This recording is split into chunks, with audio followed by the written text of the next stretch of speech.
Celui-ci est une doctrine de lutte. O tagabolo min filɛ o ye kalan dɔ de ye kɛlɛ nasira fɛ. Se définissant en fonction et en dehors des deux camps existants et non par rapport à un quelconque pays pris isolément.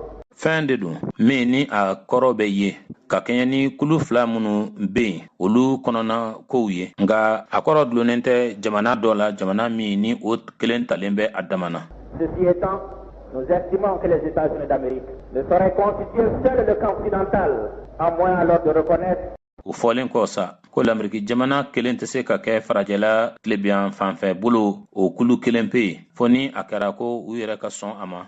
Que leurs autres partenaires de l'Occident ne sont que quantité négligeable des satellites, injure que pour notre part, nous ne serions faire aux autres puissances concernées. Ko u jɛɲɔgɔn tɔ minnu bɛ farajɛla tilebiyan fanfɛ bolo fɛ ko olu tɛ caman ye minnu ni olu bɛ tugun tɔw kɔ olu bɛ fɛn min na ka a ɲɛsin an ma an tɛna se k'a fɔ ko an bɛ o ɲɔgɔnna ta k'a lase o setigi jamanaw ma.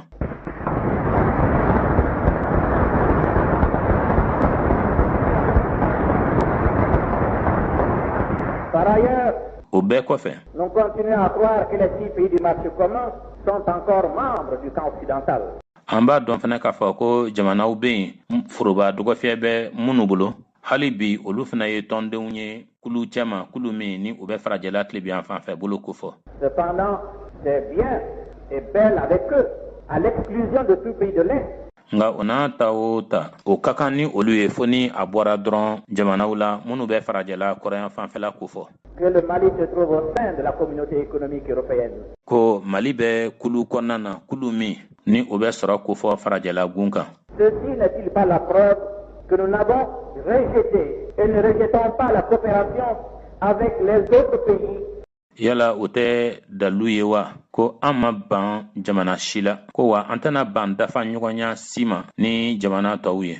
Qu'il soit de l'Est de l'Ouest, dès le moment où la dite coopération est basée. O jamanaw a kɛra farajɛla tilebiyan fanfɛ bolo jamana ye o a kɛra farajɛla kɔrɔyan fanfɛ bolo jamana ye o fo n'a kɛra tuma min yɛrɛ kɔnɔna na ni o jɛɲɔgɔnya sur l'égalité et le respect mutuel des intérêts nationaux des partis. Fo n'a sɔrɔ o jɛɲɔgɔnya ni o sinsinnen bɛ kelenya kan damakɛnya kan ani jamanaw ka nafaw ye min ye ka olu labonya o kulu kɔnɔ. Que les pays soient inégalement aptes à remplir les conditions d'une telle coopération n'est pas de notre ressort. K'a ye ko o jamana ninnu olu dɛsɛlen don ka o ɲɔgɔnna dafa ɲɔgɔnya saritiw dafa o tɛ anw nɔ ye o tɛ fɛn ye min dulonnen bɛ anw na. Nous ne serons en être tenus responsables.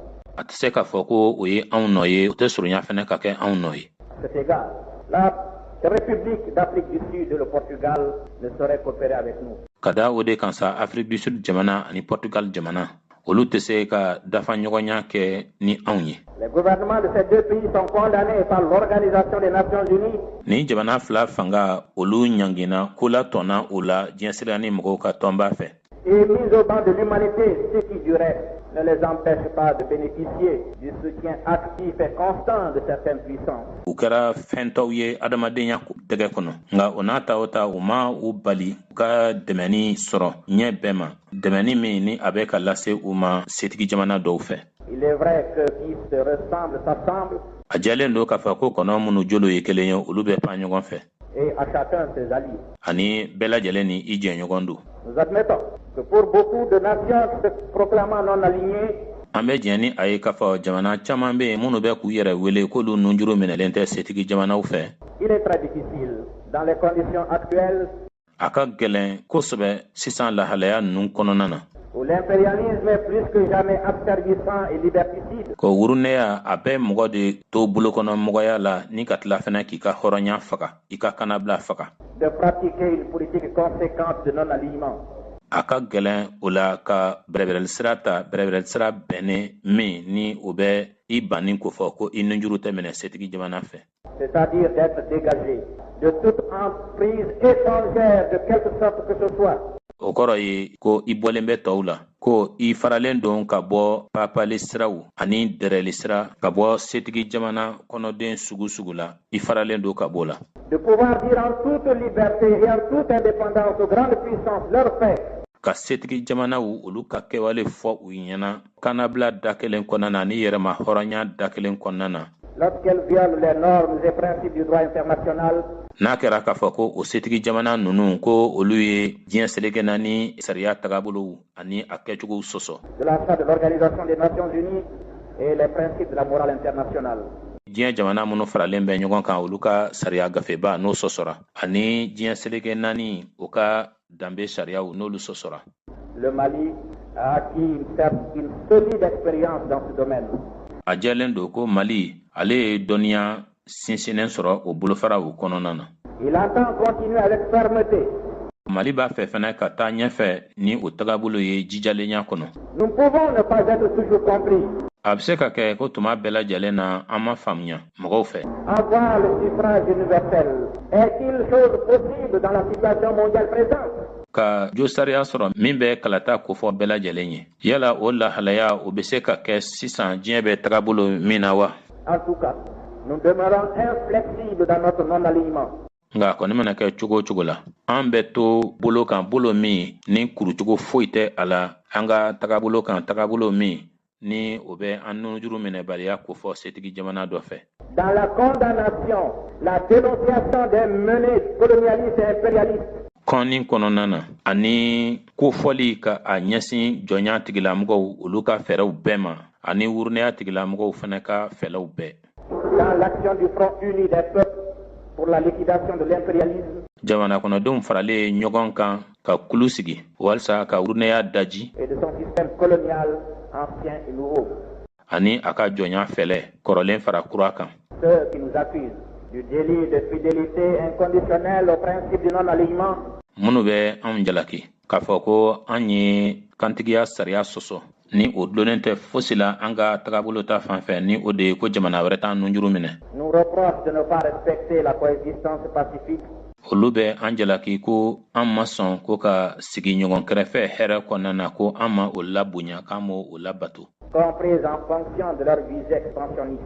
Wa o faamuyalen bɛ u fɛ ka kɛɲɛ ni u ka hakilinaw ani u ka yetaw ye min ni o bɛ u yɛrɛ ka kɛnɛw la walankata ni kofɔ.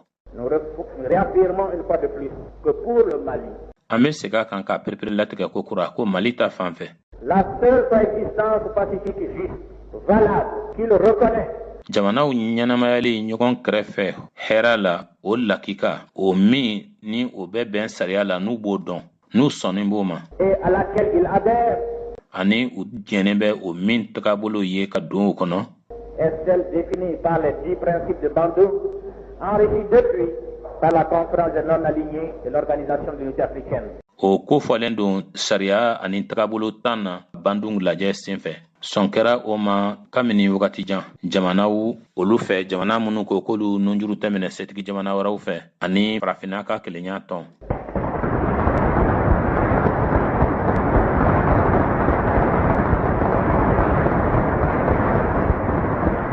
Cette coexistence pacifique, la vraie. O sigili ɲɔgɔn fɛ ka ɲɛnamaya hɛrɛ kɔnɔna na o sɛbɛma. Implique la libre disposition. O bɛ fɛn min ɲini o ye tuma bɛɛ lajɛlen na I labɛnnen bilalen ka to. L'autodétermination de chaque peuple et nation. Jamana ani jamana kɔnɔden 7 olu bɛɛ lajɛlen ka se ka u ka kow latigɛ u yɛrɛ ye. Elle a pour préalable les pleines et entières indépendances et souveraineté nationale de tous les pays, grands et petits. A ka laɲini fɔlɔ ye min ye o ye yɛrɛma hɔrɔnya dafalen lakika ani jamanaw ka yɛrɛkuntigiyaw jamana minnu ni olu ye jamanabaw ye ani minnu fana bɛ yen k'olu ye jamana fitininw ye. Puissants ou non, exige la tolérance réciproque des systèmes politiques, économiques et sociaux. Min kɛra setigi ye o min ma kɛ setigi ye o a bɛ fɛn min laɲini o de ye mɔgɔw kɛli ka ɲɔgɔn makoto ye ni o de ye k'a fɔ ko mɔgɔw ni ɲɔgɔn cɛ bɛrɛbɛrɛli siraw o makotoli a b'o de laɲini fo kana a se mɔgɔya ani sɔrɔkow taw ma. Que les uns et les autres se sont librement donnés. Bɛɛ kelen kelen ye o sira min di I yɛrɛ ma. Les interventions de toutes sortes de l'impérialisme dans les affaires intérieures des autres. Wulikajɔ sugu bɛ min bɛ ka kɛ wurunɛya fanga tigilamɔgɔw fɛ jamana wɛrɛw olu ka koɲɛw kɔnɔna na u ka jamana kɔnɔna kow kɔnɔna na. Constituent des violations délibérées. Olu ye dabɔnkamaw de ye ka sariyaw sɔsɔ. La négation pure et simple de la coexistence pacifique. O de ye ban yɛrɛ da kelen ye ka a lase tagabolo ma tagabolo min bɛ mɔgɔw ɲɛnamayali ɲɔgɔn kɛrɛfɛ hɛrɛ la k'o kofɔ. C'est souverainement que le peuple unanime du Mali yɛrɛkuntigiya de kɔnɔna na ko Mali jamana kɔnɔdenw minnu ni olu ka yɛrɛkuntigiya b'u bolo s'est donné un programme de lutte anti-impérialiste, anti-colonialiste. u ye baarakɛta dɔ de fɛɛrɛ tigɛ a yɛrɛ ye min bɛ urunɛya kɛlɛli kofɔ min bɛ jɔnya kɛlɛli kofɔ de non-alignement et de développement socialiste de sa patrie. k'a fɔ de ko setigi jamanaw tɛ olu nunjuru minɛ ani a faso la yiriwali sɔrɔ ni fanga forobayali sira fɛ.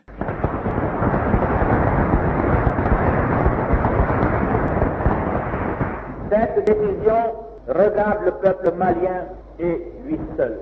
O latigɛ min filɛ o ye o ye Mali jamana kɔnɔdenw de kungo ye ani Mali jamana kɔnɔdenw dɔrɔn de kungo don. Celui-ci est déterminé à le réaliser, à le défendre. O jamana kɔnɔdenw kɛlen don k'u cɛsiri k'o waleya ani ka o ma kangan k'o lafasa. Le Mali conçoit bien que d'autres pays et d'autres peuples choisissent autre chose. Mali jamana ale bɛ diɲɛ ni a ye k'a fɔ ko jamana kɔnɔdenw wɛrɛw walima jamana wɛrɛw ko olu ka jɔsen wɛrɛ fana suganti. S'aligne sur telle ou telle puissance. Mali jamana kɔnɔdenw ani jamana jɛnnen don ni a ye ko mɔgɔ wɛrɛw olu ka setigi jamana wɛrɛw suganti. S'engage dans la dépendance politique et économique de telle ou telle puissance étrangère. K'u ka setigi jamana dɔ walima dɔ wɛrɛ suganti ni o ye dunan jamanaw ye. U ka u sen don sɔrɔ siraw la ani politiki siraw la min bɛ u gulonni ko fɔ setigi jamanaw la ni o ye dunan jamanaw ye. Le choix ne regarde pas le Mali. O tɔw o tɛ Mali ɲɛsira la. Il est l'affaire des États intéressés, c'est l'affaire de leur peuple. O ko tɔ ye min ye o ye o jamana kɔnɔdenw olu de ye kungo ye. Nous respectons leurs options, les options de tous les peuples. An bɛ u ka jɔsen labonya. Jamana kɔnɔdenw bɛɛ lajɛlen ka jɔsenw an b'o bonya. Nous exigeons simplement que les autres en retour respectent nos options. An fɛnɛ bɛ min wajibiya o de ye k'a fɔ an ye tɔw ka jɔsen bonya cogo min na tɔw fɛnɛ kɛ an ka jɔsen bonya ten.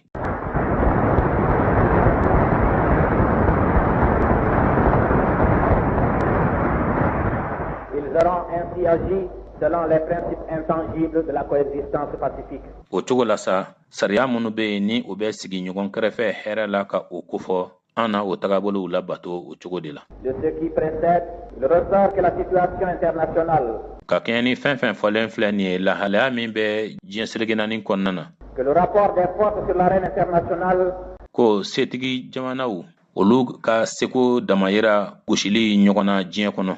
évolue en faveur des peuples et contre l'impérialisme. O ko bɛ ka yiriwa ka taa jamana kɔnɔdenw olu kanu na wa a ko bɛ ka yiriwa ka urunɛya kɛlɛ. Que notre politique de non-alignement est juste et correcte.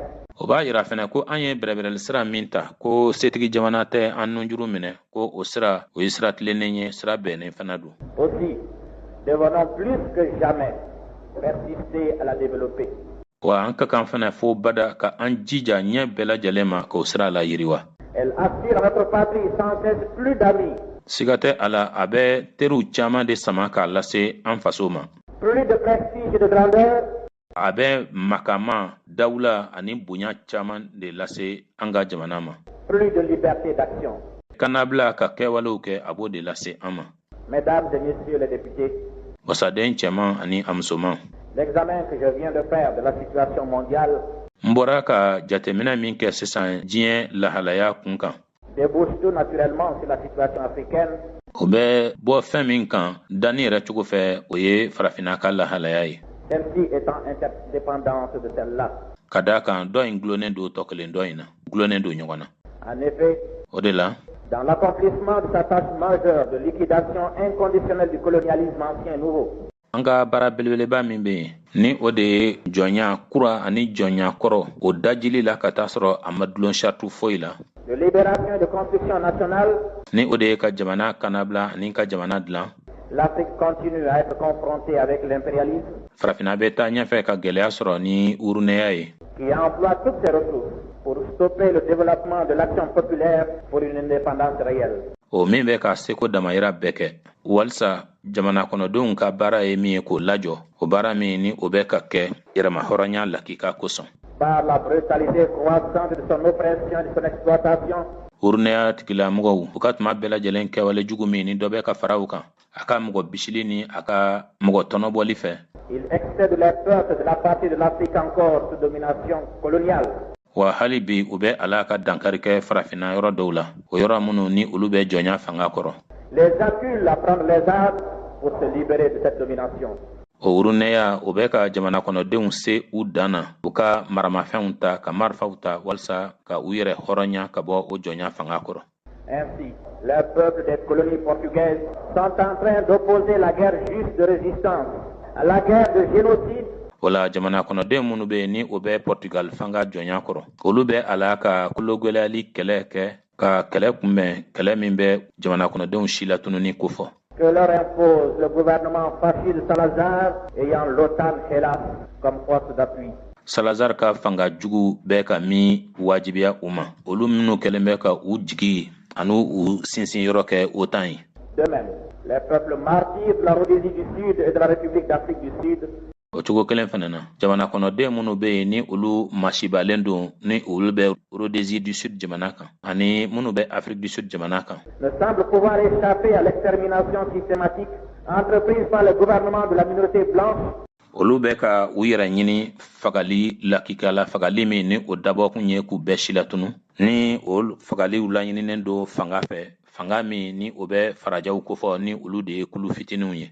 Jouissant de l'appui total de la coalition des forces impérialistes. olu fana bɛ ka dɛmɛni fana sɔrɔ ka bɔ faraɲɔgɔnkan kulu min bɛ yen ni o bɛ urunɛya tigilamɔgɔw kofɔ. Qu'en recourant à la guerre légitime d'autodéfense. o jamana kɔnɔdenw olu bɛ yɛrɛmakaran kɛlɛ la ka bɔ farajaw ka sira jugu bolo. Pour ce qui les concerne, les jeunes États nationaux d'Afrique.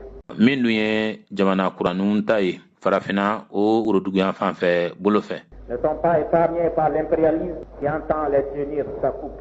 olu kisilen tɛ urunɛya fanga tigilamɔgɔw ma olu minnu ni u b'a fɛ k'u seko damayira bɛɛ lajɛlen de jira.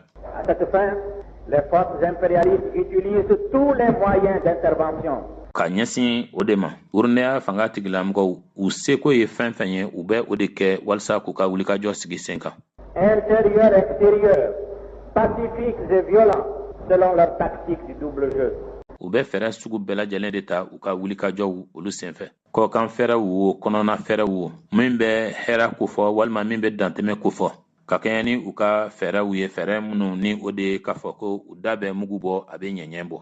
Avec l'aide d'agents autochtones recrutés dans les pays concernés. u b'o o kɛ ka sababu kɛ dɛmɛni ye dɛmɛni min ni u bɛ bɔ faso denjugu janfanci dɔw ni olu ye dugulenw ye n'u bɛ ta ni ka tila k'u sara o jamana kofɔlenw kan. Elles organisent la subversion, la corruption, les assassinats politiques et les coups d'État. u bɛ jamana ka basigi firi ka jamana ɲagami u bɛ yuruguyurugu kɛ bɛrɛbɛrɛli nasira fɛ u bɛ mɔgɔw faga wa u bɛ tila ka kafojasow kɛ n'o ye coup d'État ye. Elles instaurent une atmosphère de guerre froide. u bɛ na ni bɛnbaliya dogolen ye. De diversion par la propagande antisocialiste. u bɛ na ni lafililiw ye o kuma bama yɛlɛmɛlɛ minnu ni o bɛ sɔrɔ ni fanga forobayali kɛlɛ. Afin de pouvoir mieux se livrer à leur œuvre de termissage sournois. walasa u ka kɛwale cɛjugu min bɛ yen ni o de ye ka kow bɔ u minɛn kɔnɔ ka kow maɲɛgɛn ka u kɛ o sago ni u dungɔ na. De minage insidieux, de désagrégation. ka kojugu labɛn fan bɛɛ fɛ ani farafaraliw ni ciliw. Et n'hésite pas à passer aux agressions armées ouvertes. wa u tɛ siga fɛnɛ yɛrɛ ka marifa yɛrɛ ta kɛnɛ kan ka wuli ka bingani kɛ. À allumer des foyers de guerre. ni ka tila fɛnɛ ka kɛlɛdakaw k'olu dayɛlɛ fan bɛɛ fɛ. Dont elles menacent la sécurité de l'ensemble du continent. wa ni o bɛ kɛ sababu ye ka farafina gun yɛrɛ fan bɛɛ lajɛlen ka dankari kɛ o lakana la. C'est actuellement ce qui se passe au Congo-Léopoldville. sisan o ko de bɛ senna Congo Léopoldville jamana kan. Depuis 4 années, l'impérialisme fait de ce pays sa base d'agression. a san 4 ye nin ye urunɛya tigilamɔgɔw bɛ ka ni jamana in kɛ a ka bingani yɔrɔ ye a ka bingani daka ye. Contre la liberté du peuple congolais lui-même. ka Congo jamana kɔnɔdenw yɛrɛ ka kanabila kɛlɛ. Et contre l'indépendance et la souveraineté des autres peuples d'Afrique. ani farafina siya tɔw olu ka yɛrɛma hɔrɔnya an'u ka yɛrɛkuntigiya k'o kɛlɛ. À ce jour, ka se bi don ma. la menace contre les États voisins du Congo Léopoldville tels que le Congo Brazzaville. bagabakari sira min n'o bɛ se Congo Léopoldville o sigiɲɔgɔn jamanaw ma i n'a fɔ Congo Brazzaville ɲɛjiralana. L'Ouganda, la Tanzanie, le Kenya, le Soudan se précisent avec netteté. Uganda jamana, Tanzanie jamana, Kenya jamana, ni Sudan jamana o ko tɔ o bɛɛ lajɛlen bɛ ka da kɛnɛ kan dafalenya kɔnɔ. Comme la poursuite de l'entreprise néocolonialiste faite à l'OUA. I n'a fɔ u bɛ ka jɔnya taga siraw ta cogo min na ka u ɲɛsin farafinna ka tɔn ma OUA. L'impérialisme a fait de cette organisation sa première cible. Urunɛya tigilamɔgɔw ye nin tɔn kɛ a ka fɛn kɛlɛta fɔlɔ ye. Contre elle, il fait feu de tout bois. Walasa ka nin tɔn in kɛlɛ u na fɛɛrɛ bɛɛ kɛ. Utilise notamment l'arme perfide de la division des États africains. Kɛlɛkɛminɛn jugu min bɛ yen ni o ye farafin jamanaw kɔ donni ye ɲɔgɔn na u bɛ baara kɛ n'o kɛlɛkɛminɛn jugu ye. De leur opposition les uns aux autres. Ka o jamanaw kelen kelennaw k'olu kɔ don ɲɔgɔn na. De l'isolement de l'Afrique des autres forces progressives du monde en général.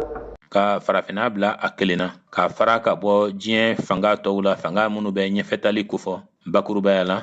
D'Asie et d'Amérique latine en particulier. Ani jɔnjɔn na fangakulu minnu n'olu bɛ Asie gun kan ani l'Amérique gun worodugan fan fɛ bolo fɛ. S'agissant de l'Organisation de l'Unité africaine. Min ye farafinna o ka kelenya tɔnba ta fanfɛla ye. En tant que front commun de lutte de l'Afrique pour sa libération et pour son unité. Hali ka sɔrɔ ko forobakulu de don farafinna bolo walasa a bɛ se ka kanabila a n'a ka kelenya bɛ sabati cogo min na. Le Mali estime qu'il faut la sauvegarder et la consolider toujours davantage. Mali bɛ a jate ko o tɔn o ka kan ka mara k'a ɲɛ ani ka a la banban tuma bɛɛ lajɛlen na ka taa fɛ. Les États signataires de la charte ne doivent pas se renier. Jamana minnu ni olu ye bɛnkan sɛbɛn tɛgɛnɔ bila olu man kan ka u dalacɛ u yɛrɛ la. En cautionnant les manœuvres néocolonialistes. K'a fɔ de ko u bɛ taa diɲɛ kɛ ka u sen don komayɛlɛmɛ walew la min bɛ bɔ jɔnya tigilamɔgɔw yɔrɔ. Contraire et nuisible aux intérêts de l'Afrique. Ni u bɛ farafinna ka nafa kɛlɛ wa ni a bɛ tiɲɛni na don an kunna. Leur dignité et leur honneur. Olu ka bonya ani u ka hɔrɔnya. Dont ils sont comptables devant l'histoire et la postérité. U ye o min ko seere ye dɔfɔ ɲɛkɔrɔ ani yiriwali ɲɛkɔrɔ. Commande qu'ils demeurent fidèles aux diverses résolutions de l'Organisation de l'Unité africaine. O b'a ɲini k'a fɔ ko o farafin jamana ninnu bɛɛ lajɛlen ka kɛ kantigi ye ka ɲɛsin sariyaw bɛɛ lajɛlen ani tagabolow ma minnu taara farafinna ka kelenya tɔn fɛ. Auxquels ils ont librement souscrit. U kanabilalen ye i sen don o bɛnkan an'o sariya minnu n'a ka diɲɛ n'o ye. Et à celle de la conférence des non-alignés auxquels ils ont donné leur adhésion. Ani jamana minnu n'olu nunjure minɛlen tɛ setigi jamanaw fɛ u jɛna ni u tagabolo minnu fana ye u ye u ka sɔn ani u ka diɲɛ fana jira ka ɲɛsin u tagabolo minnu ma.